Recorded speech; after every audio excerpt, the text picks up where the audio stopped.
You've been recording as well, yeah.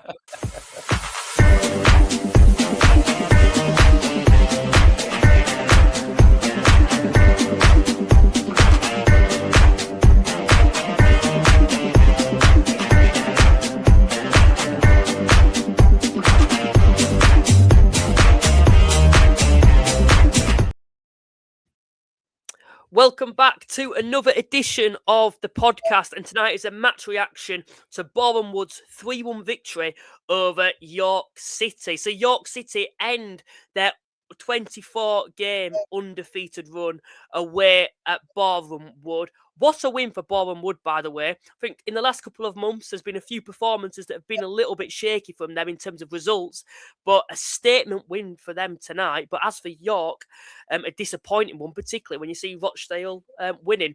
Tonight, I'm joined by Rob. Rob, firstly, how are you doing? Yeah, really good. I've really enjoyed tonight. No game for the shots, so I've been sat at home, and I know you've really focused in on that one game. I've been flicking across all the different games and seeing the goals, and it does feel like it could be a pivotal night in the title race, doesn't it? I do think when a long unbeaten run comes to an end like this, it is the time to doff your cap to it. What was it, 24, 25 games? Fantastic run from York. And I don't think there's any great shame for them in losing for the first time away at Boreham Wood, who've been such a classy team for the vast majority of the season. You know, maybe aside of a short period where they've had a difficult run, but they've come from behind tonight themselves to win that game, and that'll do their own position a lot of good. And yeah, really, we've got 7 National League games tonight. A really, really exciting night for the National League. Yeah, tonight I think tells a lot, particularly when we look at the title race. Like, we're going to focus in on the York game, but Rochdale themselves taking advantage, being on home soil against Brackley. It wasn't a straightforward game for them either. Brackley did equalise and scored a late goal to almost, to keep themselves in the game. It wasn't a straightforward win at all for Rochdale, but they got the job done. And as for York, away at Boreham Wood, I think when we look at all the games, for York until the end of the season, the one game where I think everyone felt on paper where they could potentially slip up and the unbeaten run could end was Boreham Wood away. And I have to say tonight, of course, there was a red card that maybe affected that second half once Boreham Wood got the equaliser. But I felt overall Boreham Wood were good value for the win. I thought they were excellent tonight. Defensively, very strong for the majority of the game. I think something that it does show you, though, doesn't it, about York as a footballing side, is that it takes 3 goals to actually beat them. And, York have lost tonight, yet they still scored 2 goals. And, I've seen a lot of York fans online being very critical, quite negative about the actual overall performances. I think there were certain individuals who I think Boreham Wood players were getting the better of them, but I don't think it was awful overall in that match. I thought Boreham Wood, it's more credit to Boreham Wood for getting the win. And I think for York, Boreham Wood will certainly be a side that they don't want to face in the playoffs. A massive bogey team to them.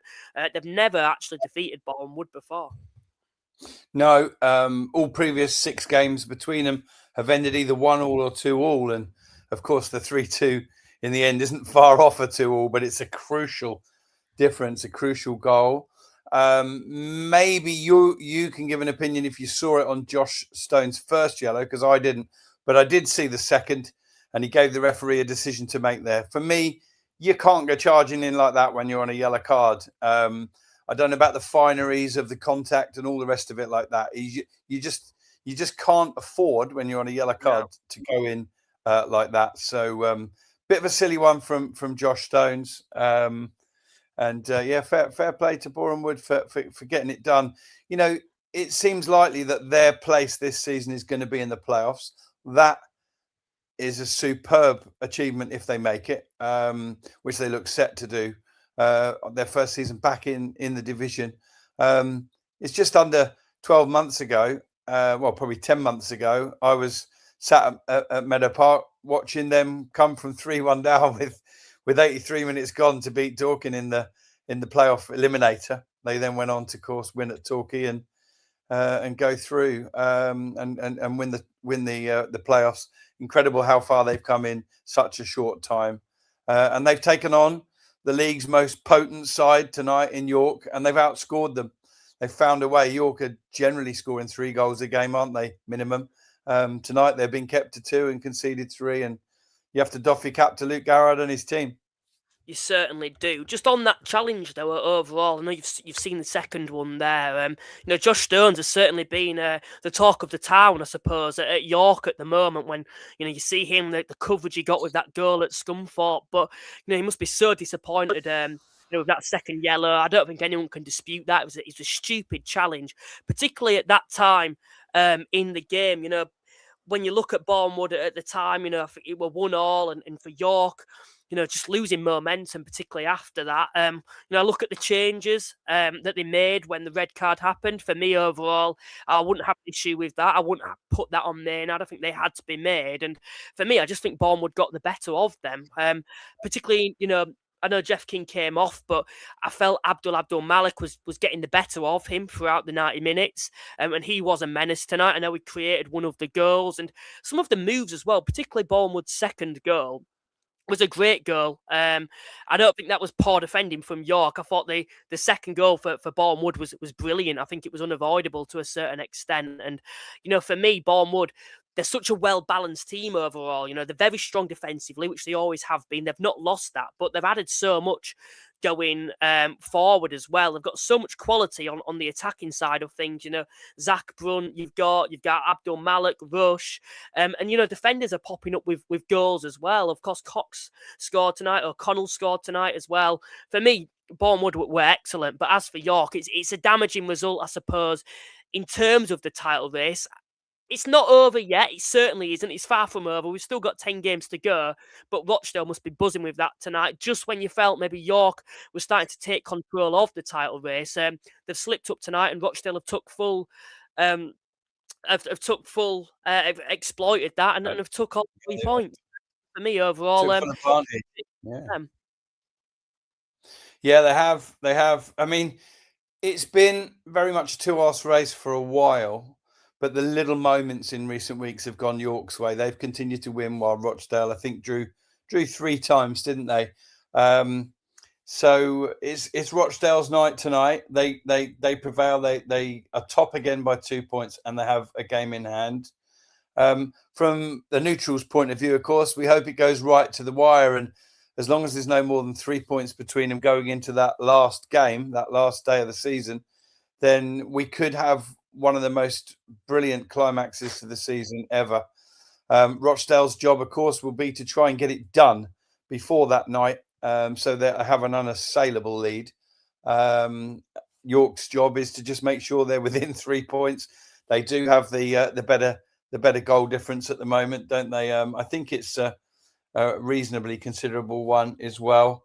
It is. It's by 16 goals at the moment. So that would take quite a big swing. In fact, if that swung anywhere close to being level by the end of the season, the reason would be because York had lost a few more games and Rochdale had got it done anyway. So I think that's the target for them. For Rochdale, I know we're largely focusing on Boreham Wood against York, but we can't do this reaction pod and not talk about Manny Desirue. An absolute colossus right now, playing the best football and his best finishing of his career. I spoke to him after the game at the EBB on Saturday, where he scored 2 sublime goals. They were the difference in the game, quite frankly.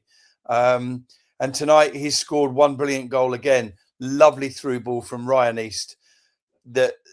Literally the position of Desirue for East to spot him and then to take the ball, to turn and finish as he did. Absolutely outstanding.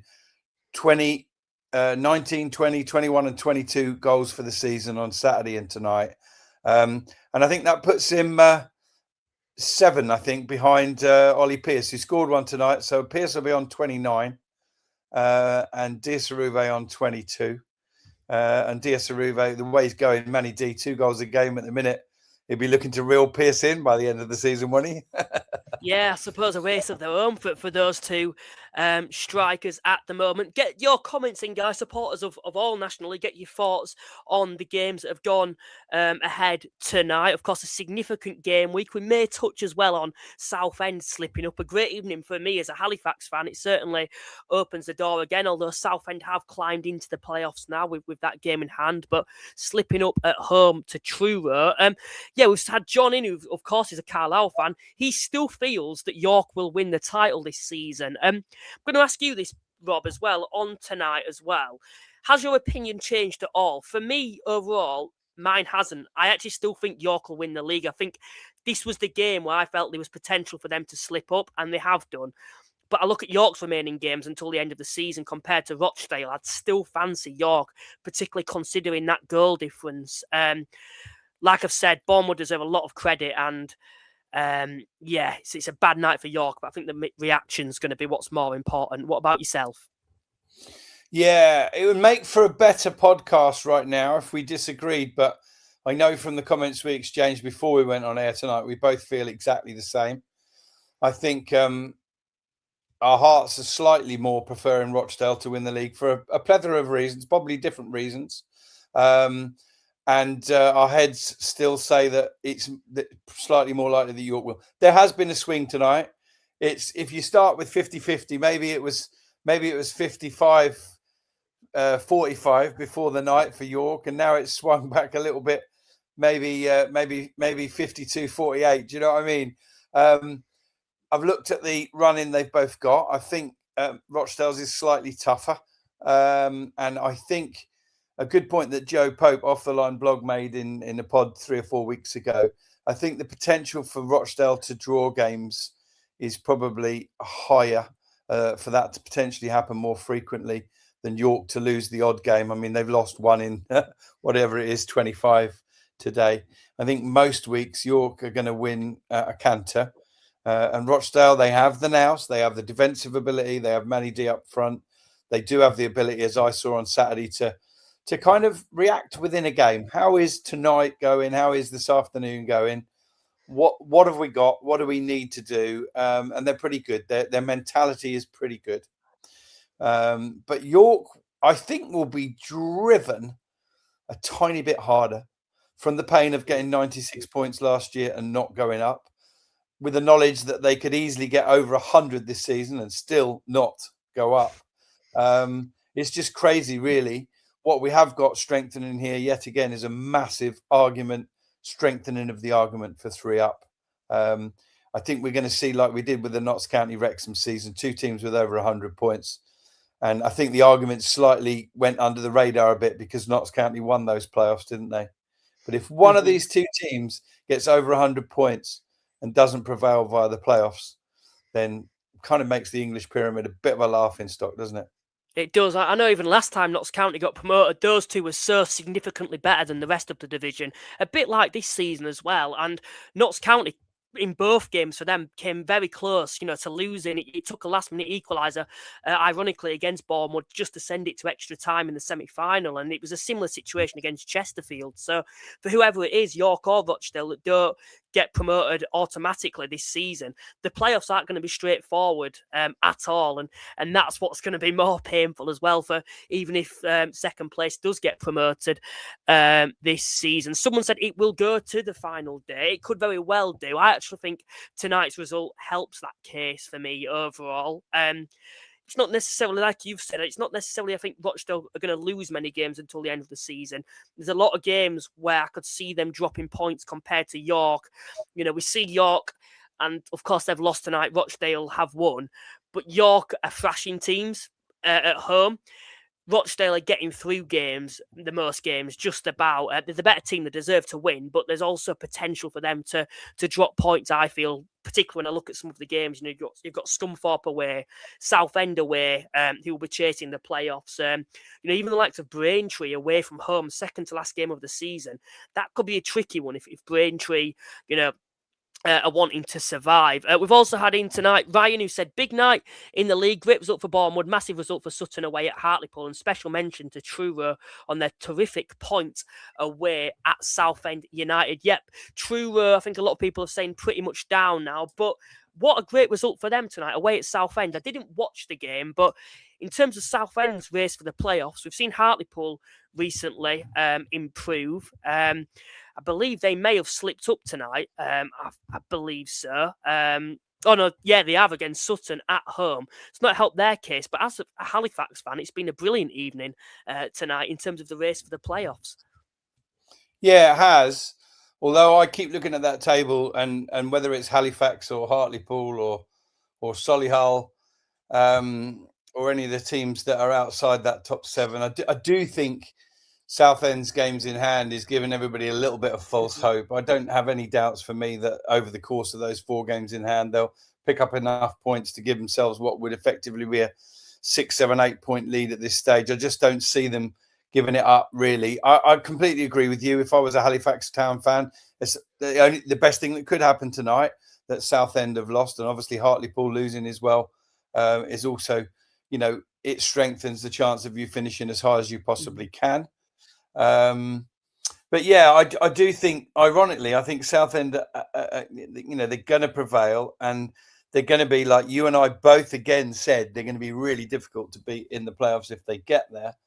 And of course, the other thing, and I know that it's not what this pod is about, but it looks very, very likely they'll be huge favourites now to get to Wembley again, and this time there'll be no cap on how many fans they can take. I would hope. If they get to the FA Trophy final. I think possibly from our National League perspective, if it was a Southend Wealdstone final, Wealdstone being very close to Wembley, it would be good. And just moving that on, actually, just touching on the other games, Wealdstone, a home first game in charge for Gary Waddock tonight, and it took his side just 3 minutes to take the lead against Morecambe. But unfortunately for them, it didn't end well, did it? So another 5-goal thriller, Morecambe getting it done, and a terrific win on the road for Jim Mentley's men, that one, isn't it? Yeah, they deserve, well, I thought the effort deserved something against York when I watched that game. I think over the 90 minutes, York probably had the opportunities to win it. But, they worked so hard, did Morecambe, and were unfortunately on to concede. So for them tonight, that's a huge win for them that really, puts them in a position now where it's not unrealistic for them to go on to survive. They're 6 points away from safety, a few games in hand on other sides, but under someone like Jim Bentley, there's that potential there for them to go on a run until the end of the season. Because we've always said with Morecambe, they've got the players to survive this season on paper. So yeah, there's potential there, and a huge win tonight away at the Stones. But no, coming back to this York-Rochdale game, we've had someone who's come in tonight and said Boston now 8 unbeaten after tonight and come to us Saturday. Really tough game. This is what I mean again for Rochdale. Boston remaining unbeaten under Paul Hurst, just a one defeat actually overall since he's come in. That was actually against Halifax. That's not going to be an easy game for Rochdale, and that's why it was crucial. I felt that tonight went how it did for Rochdale, and they've got the job done against Brackley. But as for Boreham Wood, brilliant night for them. Playoffs is more or less certain, I feel, now for them. And if you're York and you do have to play in the playoffs, are they a side that you'd want to not be avoiding, Rob? Yeah. I mean, if you're York in the playoffs, you've got to believe that you can beat whoever you take on. But certainly, that's not going to strengthen the case for them if they do play Boreham Wood. Do you say it's Rochdale that are going to Boston next, or no? It's playing Rochdale Boston at home, I believe. Rochdale at home to Boston. Yeah, they've had a real lift under Paul Hurst, haven't they? And they have been scoring a few goals. They've scored 2 again tonight. And I noticed, I just tracked back while you were talking, actually. Rochdale have conceded 2 goals in 2 of the last 3 games. Prior to that, in the whole season, they'd only ever conceded 2 goals once, and that was in that game away at Brackley when they made 11 changes earlier in the season. A learning curve, that one, of course, for Jim McNulty. So I, funnily enough, watched the middle game when they didn't concede, but they could have conceded several times. Aldershot's finishing wasn't of the quality it's been of late on Saturday, but in the first half on Saturday, Aldershot could and should have scored 1 or 2 goals, really. So Rochdale could be sat here tonight, albeit with a win, having conceded 2 goals 3 games running.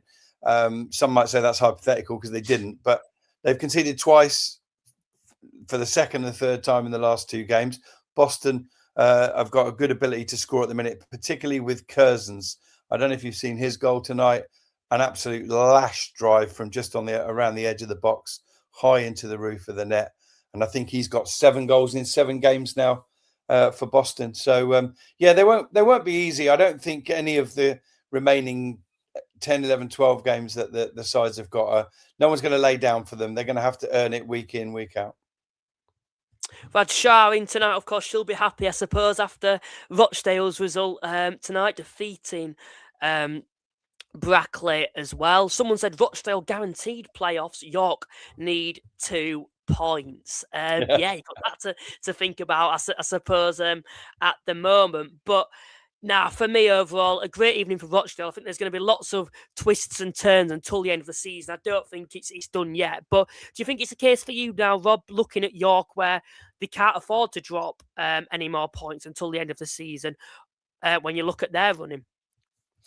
I mean, listen, everyone talks about pressure and good players, good managers thrive on pressure, don't they? But we're all human. And, the pressure cranks up a little bit, doesn't it? When you slip up or when you're not necessarily in control. Let's be clear about it. At the moment, York still have to play Rochdale in that last game. So provided they're not more than 3 points adrift at any stage, then they're still very much in it. But I think we're going to get a few twists and turns. I hope we're going to get a few twists and turns. Shah probably doesn't. She probably hopes it's going to be a lot more plain sailing for Rochdale, and I know that she's already said she just desperately wants them to get it done before that final game, because they don't have a great record against York. Am I right in thinking you was at the York Rochdale game this season? Yeah, I was actually, to be fair, for that one. Yeah, that was a crazy 10 minutes, wasn't it? Where they scored 3 times. And so that was the only other time the only time this season that Rochdale have conceded more than 2 goals, wasn't it? Certainly. But if you remember the first half of that game, I think Rochdale were probably slightly the better side. So yeah, it's as John Coleman said to me the other day about something. He said you could get a cigarette paper between them, and that's probably where it's going to be come the end of the season. I hope so. Anyway. I think for me, with York, even tonight, in a bad performance, they've still got that ability to just switch it on when they need to. Like, they went 3-1 down. For most teams, that'd be game over. Yet, they still managed to get an equaliser. Ollie Banks scoring again tonight. A goal back, a consolation. Yeah, a consolation goal, which did make the last 2 or 3 minutes a little bit nervy, I suppose. And I think that Rochdale game earlier on in the season were very like that. I thought Rochdale at times were the better side, yet York just switched it on for 10 minutes, and that's how dangerous they are. But just in terms of tonight's result, as I keep repeating, for Boreham Wood, I was really impressed with them across the pitch. I think it's quite hard at this level for a side to be very, very strong defensively like Boreham Wood, whilst also being good going forward. Usually you're either good at one thing and bad at the other, if that makes sense, or a little bit average at the other, if overall for me, when you look at some of the other sides. But for Boreham Wood, so well balanced. Anyone that stood out for you for Boreham Wood? I thought Abdul Malik, as usual, was exceptional tonight. Zach Brunt, probably for me, was a standout. Yeah, absolutely. I think, listen, there's been a lot of noise about Abdul Malik, especially up to Christmas and into January. A lot of people wondered if they'd be able to keep hold of him. I think around that time, maybe not necessarily his form, but his standards dipped a little bit. The goals had dried up a little bit for him.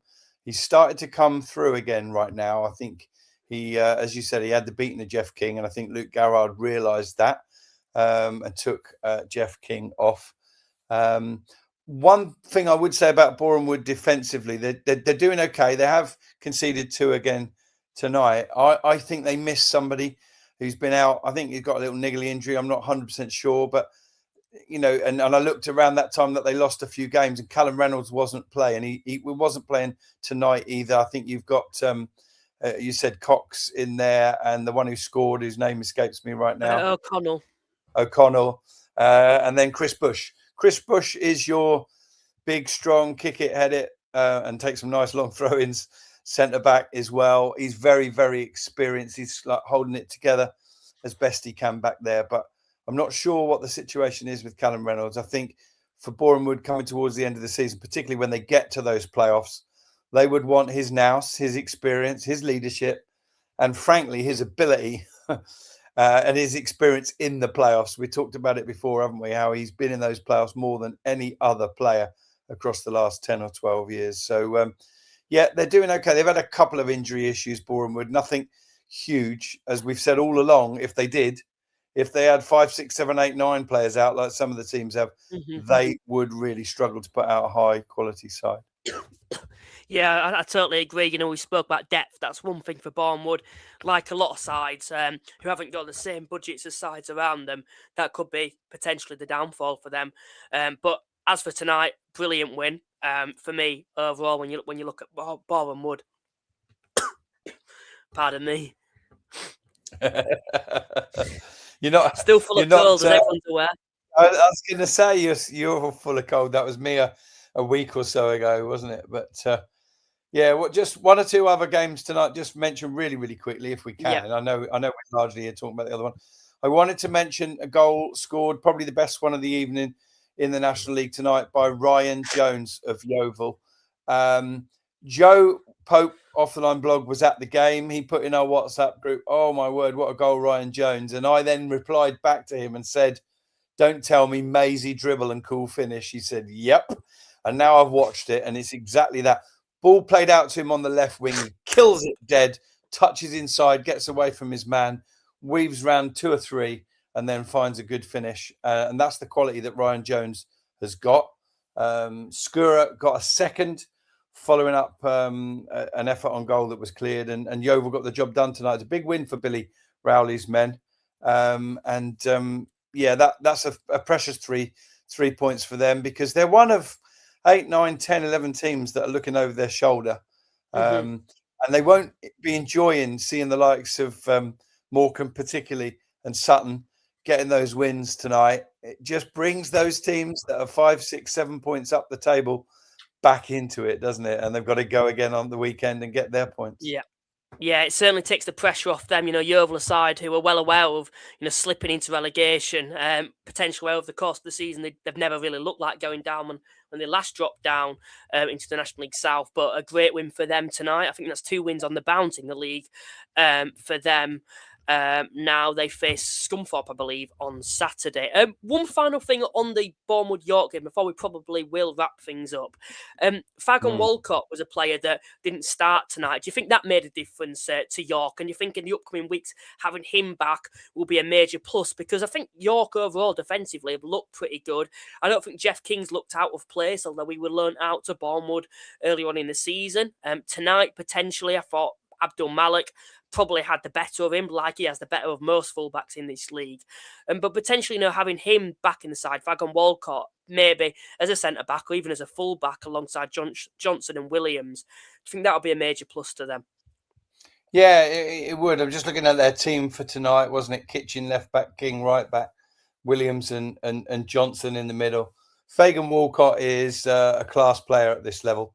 Probably one of the top 5 or 6 defenders in the division. So, yeah, I mean, obviously Johnson's got a fair bit of experience as well, and Morgan Williams is a quality player. So I'm not sure. I think I'm not 100% sure on it, but I presume that Callum Howe is out injured at the moment. Walcott was on. He came off the bench tonight, didn't he? That's right. Yeah, and Howe was actually on the bench, but didn't come on. So York City fans will know. Maybe he's had a knock or an injury, or he's just been rested. I'm not sure, but certainly, with those 4 centre backs, they got plenty of options there. York, I don't think they have too much to worry about. And then behind them, of course, Harrison Mayle, who we don't talk about too often these days. Maybe he doesn't catch the eye, and maybe one of the reasons for that is the quality of that York defence, or the fact that they've got every other team on the back for the majority of the game. You're just on mute, Luke. totally forgot about that. I'm always usually the one having to warn Paul about that overall. But no, yeah, I totally agree on that with York. I think they just have the ability to just outscore sides. But of course, tonight wasn't their night. It was Boreham Wood's night. A great win for them. Top 3 hopes for them very much still alive. Just 4 points behind Carlisle United now. A Boreham Wood, a side that you think realistically have the capabilities to get promoted finally? Yeah, I do. I think a little bit like Southend, they'll be very hard to beat in the playoffs. Carlisle, I don't know. I think some weeks they are irresistible, but there are plenty of weeks where they're not. So it could be which version turns up, and I'm triggered a memory there of Oldham last season where we weren't overly impressed with them, but my goodness me, they hit form just at the right time, didn't they? And they went and shocked everybody to win that game at York. And so, yeah, I think so. I think I'm less confident that teams like Forest Green and Scunthorpe can prevail through the playoffs. I know it sounds a bit daft in a way that they might have 8-9 points more than Southend, but Southend have got those games in hand, and I think if we say obviously one of Rochdale of York is going to be in the playoffs, and whoever that is are going to be the favourites, and then for me, Boreham Wood and Southend, I think it will come from those 3. I don't know if you concur. No, I completely agree. Maybe Southend, I'd never liked to back against them, and I haven't, but their record against top 7 sides this season has been awful. They're yet to beat anyone in the top 7. I know the playoffs, it's a different story, and, last season, you look at them and their performances in them, but the difference last season, they had a good record against top 7 sides, where this year they don't. For me, whoever finishes second is going to be the favourites for the playoffs automatically, because they're so far ahead of everyone else. I'd be then looking at Boreham Wood. Carlisle, you mentioned them overall, and I totally understand what you mean in terms of, they're very, very, some weeks they're irresistible, as you've used the word, but then other weeks, they slip up, and it's the defence for me. That's the one thing in the playoffs where I think that could be their downfall, is they just don't seem comfortable defensively. Whenever a side's got a half-decent attack against them, they often struggle, and that is even with Morgan Feeney, who's come back into the side, and certainly the standout centre-half for them. So, whoever they come up against in the playoffs, I do fear for them in terms of the defensive side of things. On the forward side, they've got so many attackers that have been known in this league for a number of years now that can hurt sides. Whereas Boreham Wood, I just think they're so well balanced, and in the playoffs, for York or Rochdale to have to face them, I wouldn't want to. And I think tonight highlights that. As I've mentioned, they've not been awful in recent weeks, but we've seen them slip up a little bit. Tamworth, losing to Rochdale like they did to Boston, dropping points to Eastleigh. Yet they've faced York tonight, and everyone's going to mention the red card effect of the game. I don't think it necessarily did have a major impact. I think Boreham Wood actually deserved to win overall for me in the 90 minutes. Of course, a man being sent off, it puts you on the back foot. But I thought Boreham Wood overall, all 3 goals didn't come from them having a man less. I thought the second goal was just exceptional. And the third goal was probably avoidable defensively, you could say. But for me, Boreham Wood are certainly a side for me that I'll be watching in the playoffs. And, they've got experience of being in the playoffs before. So, you can't count against them at all. No, not at all. How much of a bearing that red card on Stones was, I don't know. I didn't watch every minute of it as you did, but it's a big statement win for Boreham Wood tonight. That's for sure. And we've had some real pivotal moments tonight on this midweek. At either end of the table. Just worthy of note before we do round up, there's one game tomorrow night, and it's at the bottom end of the table.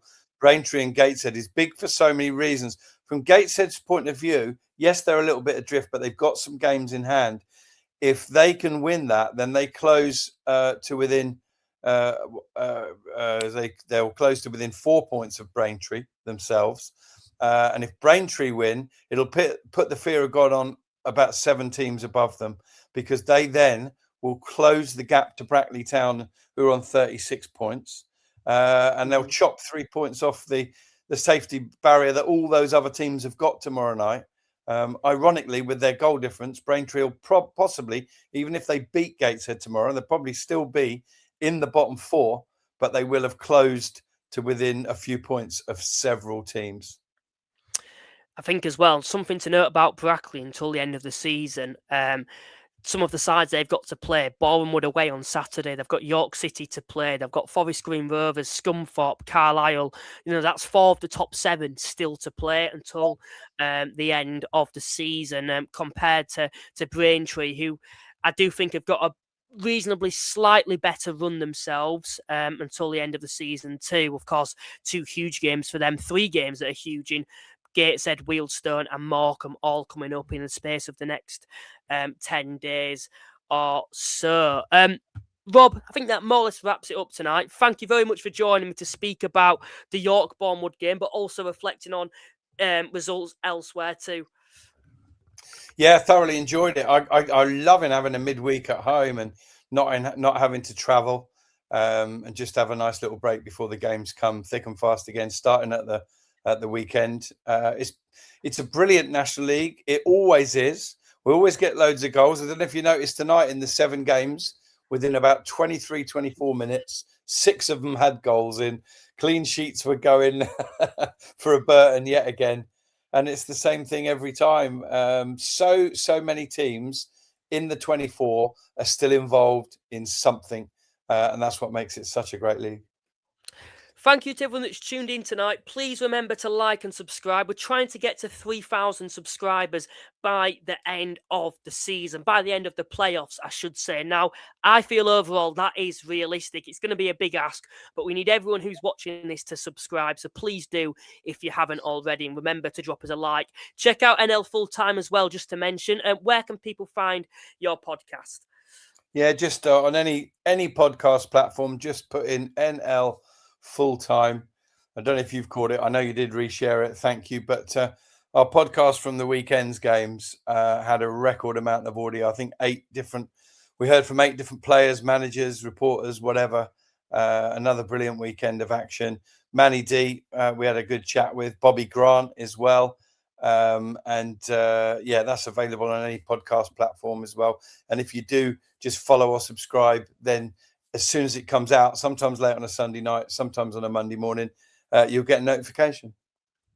Brilliant. Thanks for joining me once again, Rob, and thanks to everyone that's tuned in, and we will see you on Thursday evening. Bye for now.